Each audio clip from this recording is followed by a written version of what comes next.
Dari kepompong ke kupu-kupu. Proses sakit yang mengubah hidup. Pernah nggak sih kamu ngerasa hidup lagi, sempit-sempitnya? Seolah-olah dunia mengecil. Napas terasa berat. Dan kamu kayak terjebak, tanpa tahu kapan ini bakal selesai.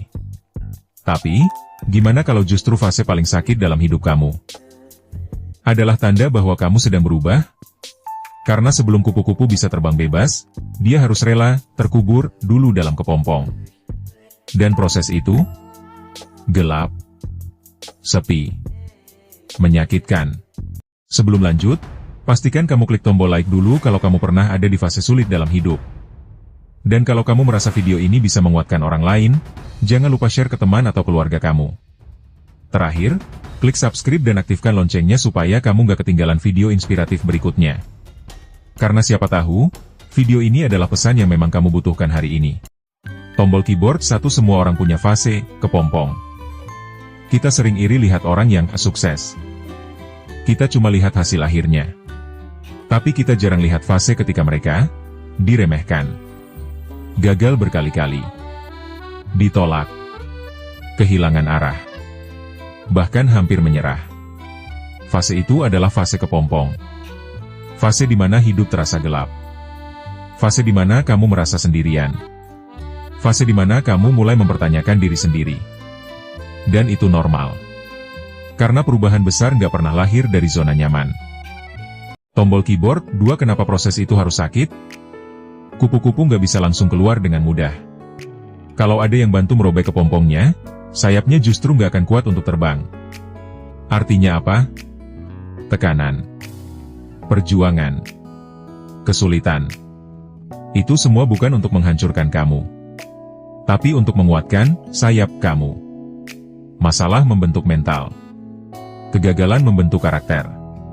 Kesepian membentuk kedewasaan. Tanpa fase itu, kamu mungkin tetap hidup, tapi nggak pernah benar-benar bertumbuh. Tombol keyboard 3. Di dalam kepompong, kamu sedang berubah. Yang menarik, di dalam kepompong, ulat benar-benar hancur bentuk lamanya. Tubuhnya terurai. Strukturnya berubah total.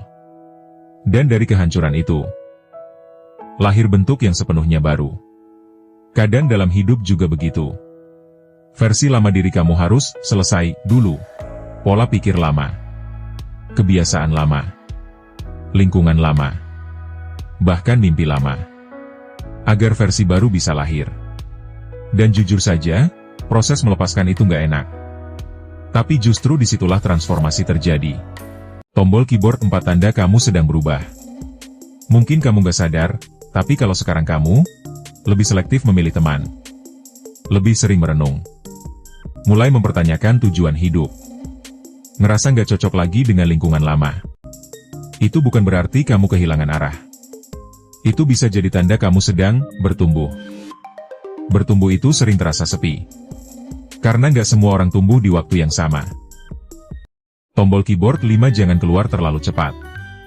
Banyak orang menyerah di fase kepompong. Karena nggak sabar. Karena capek. Karena takut. Padahal mungkin tinggal sedikit lagi sebelum sayapnya siap. Kalau kamu lagi di fase sulit sekarang, jangan buru-buru menyimpulkan bahwa hidup kamu gagal. Bisa jadi ini cuma proses penguatan. Dan percaya deh, setiap kupu-kupu yang indah pernah jadi ulat yang diremehkan. Tombol keyboard 6. Ketika saatnya tiba. Dan nanti, ketika waktunya tiba, orang-orang mungkin akan bilang, "Wah, kamu sekarang beda banget." Mereka lihat hasilnya. Tapi cuma kamu yang tahu prosesnya. Cuma kamu yang tahu bagaimana rasanya berjuang diam-diam. Dan saat itu terjadi, kamu akan sadar satu hal, semua rasa sakit itu gak sia-sia. Kalau hari ini kamu lagi merasa terjebak dalam kepompong hidup, ingat satu hal, kepompong bukan kuburan. Itu ruang perubahan. Gelapnya bukan akhir. Itu proses. Dan kamu bukan sedang dihancurkan. Kamu sedang dipersiapkan untuk terbang. Terima kasih sudah menonton sampai akhir. Tulis di kolom komentar, kupu-kupu dalam proses kalau kamu sedang bertumbuh hari ini. Dan ingat, jangan pernah meremehkan proses kecilmu.